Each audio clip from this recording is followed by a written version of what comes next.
Our next speaker will be Professor Markus Lille, who got his diploma in physics in Germany and completed a PhD at the Max Planck Institute of Biophysics. And he also got different academic positions in Europe and in the US at the Purdue University, for instance. Now, Professor Markus Lille is professor of the computational pharmacy department at the University of Basel, and his research focuses on developing computational methods for drug discovery.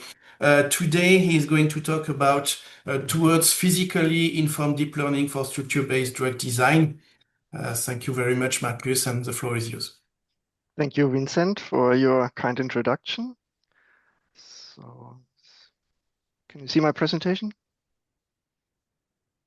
Yes, we do. Okay, great. So in my presentation, I like to highlight some of our developments for integrating physicochemical knowledge into modern deep learning methods for structure-based drug design, and also try to motivate why we think this is a good approach in the current domain. So just as a quick catch up, so in structure-based design, we have in principle 3 fundamental questions, giving a protein structure and a library of ligands. We first want to identify where the binding site is. We want to determine which out of a huge library of compounds is able to bind to a protein structure. And we want to also determine the binding mode, which means the orientation, position, and conformation of a ligand, which is of course critical for rational drug design. And ultimately, we also would like to rank molecules by their affinity in order to determine which scaffold or which modification we should move forward in experimental validation. Now, classical docking has been one of the major techniques in computational structure-based drug design, where we try to use a search algorithm based on a given binding pocket, for example, and try to determine many different protein ligand configurations and evaluate these conformations using a scoring function, which then hopefully gives us the right protein ligand structure or a good ranking between different compounds binding to the same target. Now, classical docking has certain issues. It's trying to find a balance between precise scoring and large number of poses which need to be sampled in order to identify correct poses. And that is typically tilted in such a way that we have to use simplified but imprecise scoring. Now, the other issue is that these techniques typically can only incorporate limited scale protein flexibility or non-protein flexibility at all. And co-folding methods, as was mentioned in the first talk, in principle tries to address those issues by relying on a learned representation based on data, and in principle can model all kind of protein flexibility and ligand-induced binding pockets. Now, it is important, I think, to note that the folding pathways, which is used in co-folding techniques, is completely unphysical. It's just based on data where we start in principle interpolation of black hole representation where the atoms coordinates are randomized to the final protein ligand complex structure. So there's no physics in modeling this folding pathway. Nevertheless, what's already mentioned in the first talk, techniques like AlphaFold3 came out and promised that in principle the problem of predicting protein ligand structures is solved. In the original publication, there was a success rate mentioned for over 90% if the binding site is known, which is much higher than any physics-based method. And even if the binding pocket is not known, AlphaFold is supposed to predict even still 80% of the cases successfully. And as was mentioned in the previous talk, this is largely due to that we have a larger population of systems which are more similar to the training set than actually having completely new targets in our database. Now we try to address the question which was raised in the first talk from a slightly different angle. And we try to use a so-called adversarial attack onto those co-folding engines, which means in the first stage, of course, we had to see if the methods can reproduce protein structure. So here I just show one example of ATP binding to CDK2 kinase. And as you can see here, for example, with AlphaFold3, it predicts very well the experimental protein ligand structure. And then we did 3 different types of adversarial attacks. I'm showing here just 2 for this example, which means we are completely destroying the binding site of the protein ligand complex, for example, by mutating all binding site residue to glycine. So in principle, losing more or less all or most of the protein ligand interactions. And then using AlphaFold3, we see that AlphaFold3 is completely unaware of those unphysical changes in the binding site and predicts the same protein ligand structure. We even placed phenyl residues in the binding site. So every binding site residue was replaced by a bulky phenylalanine side chain, which means in addition to losing protein ligand interactions, we also add steric hindrance. But AlphaFold3 is in principle robust against that and predicts the same structure as well. We did also a 4th study, which I show in the next slide, where we actually did an extreme case where we in principle used the inverse properties of each side chain residue. So a small hydrophobic would be replaced to a large polar residue and vice versa. And even in this case, AlphaFold predicts more or less the same structure. Now, this was an example from the training set. So we also tested, of course, what happens if you take a system which was not in the training set. So here's an inhibitor of MEK. And as you can see, independent what kind of modifications we're doing, glycine mutation, phenylalanine mutation, or side chain inversion, AlphaFold, Boltz, Chi always predicts the same complex, except RoseTTAFold All-Atom, but that was not even able to predict the wild type structure in this case. Now, we did this not only for a few systems, we did this for the whole Cas data set of 285 protein ligand complexes. And as you can see, that for more than half of all systems which were originally predicted correct by AlphaFold3, any of the binding site disruptions had actually no influence on the binding mode prediction, even for systems where it was predicted with high confidence. Now, of course, you could argue that ligand binding can be tolerant to these substantial alterations in the binding site. Yeah, so maybe AlphaFold on the other co-folding models are actually correct. Maybe the structural changes only reduce the affinity, but keep the binding mode still intact. Or the ligand might still occupy approximately the same pocket, even if the interactions are weakened or partially lost. So in order to hypothesis, we used physical validation techniques. So what we did for a selected set of systems, we run funnel metadynamics simulations.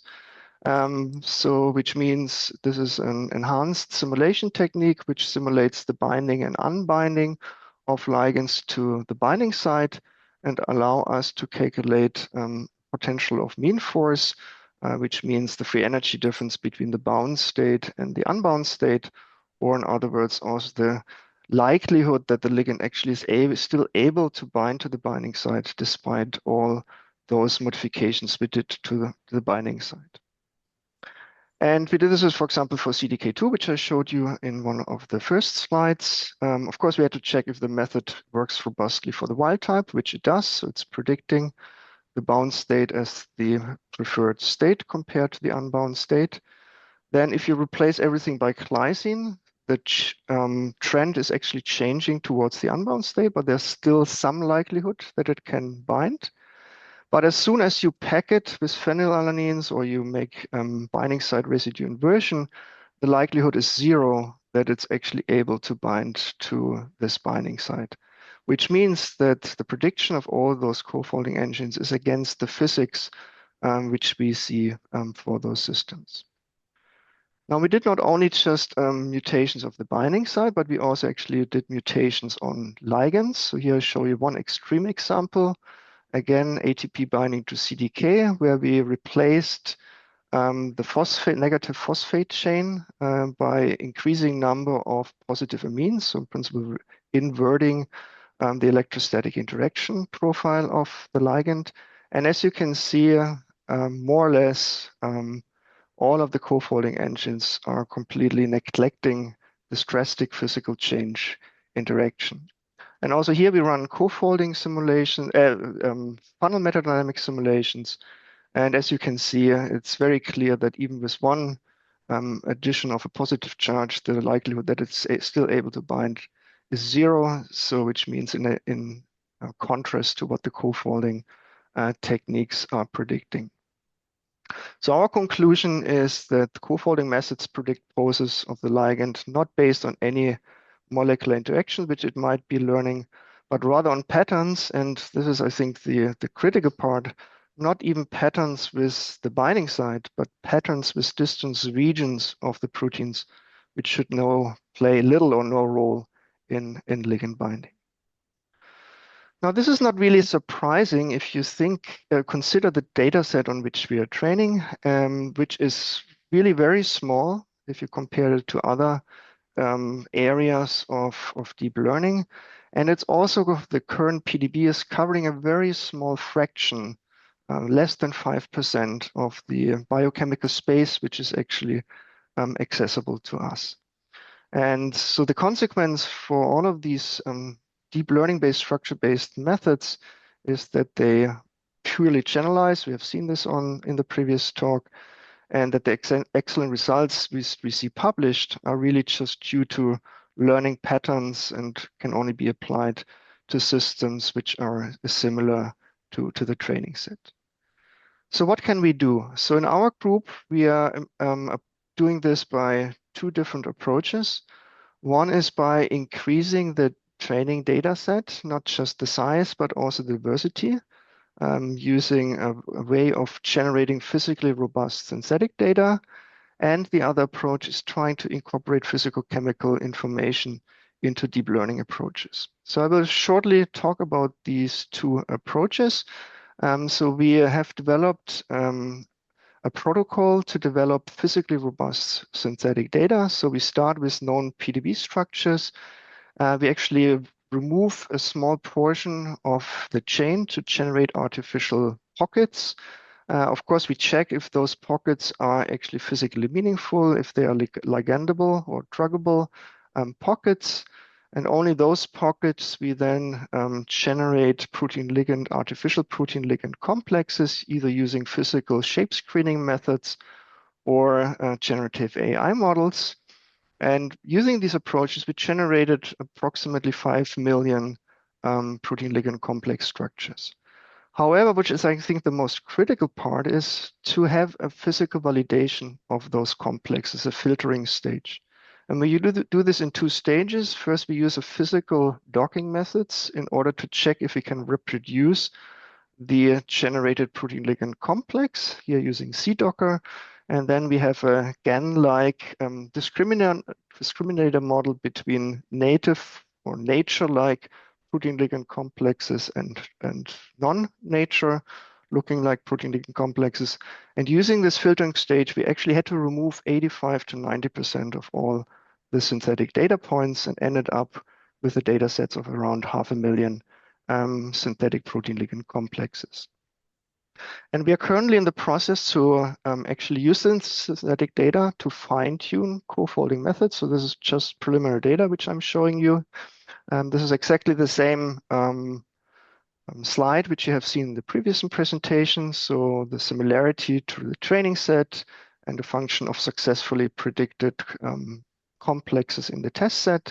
Here we used Boltzmann for this study.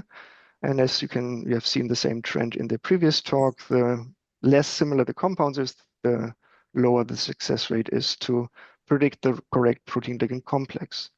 So what happens if you fine-tune the structural module of Boltzmann based on the synthetic data?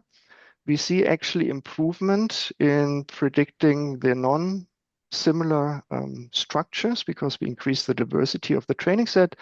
But because the model no longer sees or is no longer So specific to the training samples, which is seen in the PDB, it's less performing well for the most similar structures.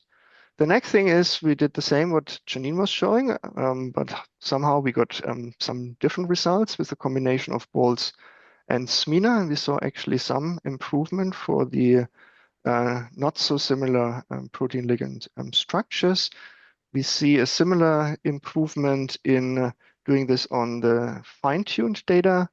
And finally, what we did is we combined both the original bolts and the bolts based on the synthetic data and applied SMINA on top of those predicted protein structures. And that gave the overall best model where both the we see a significant improvement in the low similarity regime, but could still reproduce the high similarity regime where Boltz is performing well. So this is, of course, not perfect yet, but it shows a first indication that if we significantly improve the diversity of the training data, that we might also have some improvement for new protein ligand structures which appear in the community. The second approach which we are working on, and I just want to show very shortly two quick examples where we try to integrate physicochemical information into deep learning. And I will talk about how we integrate, for example, physical interactions and solvation and desolvation into deep learning. And the idea is to generate models which are more generalizable, even with very small training set sizes. So I will show first our study on DiffDock, which is a diffusion-based model, a precursor of the co-folding methods, which still works with a rigid protein structure. And the original results in the paper were, again, very good. At this time, they had a 40% success rate in blind docking, but the test set was actually very small and not very different to the training set. So when we actually did a more meaningful training test set split of 3-to-1 by diversifying the test from the training set sample, actually the success rate dropped from 40 to less than 10%. Next, we try to integrate physics into these models. So instead of relying purely on atom type featurization, for example, on the ligand and the protein side, we try to incorporate interaction sites based on hydration information, so information about solvation and desolvation, as well as based on interaction sites, pharmacophores, which coincide with those hydration sites. So why is solvation or desolvation important? Because protein ligand association requires that the water molecules in the unbound state which are filling the binding pocket or surrounding the ligand have to be replaced. And these water molecules have very different thermodynamic profile. So which you can see here, for example. So you have some water molecules which are favorable, so which you should not replace because it would reduce the affinity, and other water molecules which are not so happy in the binding site, which would be good to replace because that gain the affinity for protein ligand binding. And actually this desolvation is very often the driving force for protein ligand association. We have also proven that. So for example, here you see the correlation between predicted desolvation free energy just by the replacement of the individual hydration sites by different ligands. And this actually for some systems correlates directly with the experimental binding affinity. So if we integrate these physical information into DiffDock and retrain it and retest it on the same data set, we could actually improve significantly the performance from around 7% to close to 40%, showing that the integration of physics into these deep learning models can have a drastic impact on the success for unseen data here in a diverse test set. The second very short story is that we try to integrate also physics in the scoring process using a combination of deep learning and physics. Here we use convolution neural networks, which in principle uses colored images, which would be in principle 3 layers of RGB color of pixelated images, for example, for picture classification. We used three-dimensional convolutional neural networks. So the idea is that you have known protein ligand complex structures, you redock the ligand into the structure. You have at least to have one native-like structure and 24 non-native-like structures. And then you represent the density of the different elements on the protein binding sites, so the carbon, oxygen, nitrogen density by different colored pixelated three-dimensional images, both for the protein as well as for every pose of the ligand. And then these layers will be used as input for a convolutional neural network, which tries to separate the native from the decoy pose. And when we applied this, we actually tested only on 600 complexes and applied it to 2,000 very different structures, and we could improve the performance of scoring by about 10%, which looked good, but we were not really satisfied by that. And we asked the question, what kind of information can we add to the model from a physicochemical standpoint? What we modeled so far was in principle just the direct protein ligand interactions. What was missing is, again, the solvation and desolvation. So we integrated just 1 to 2 layers of additional information about the desolvation.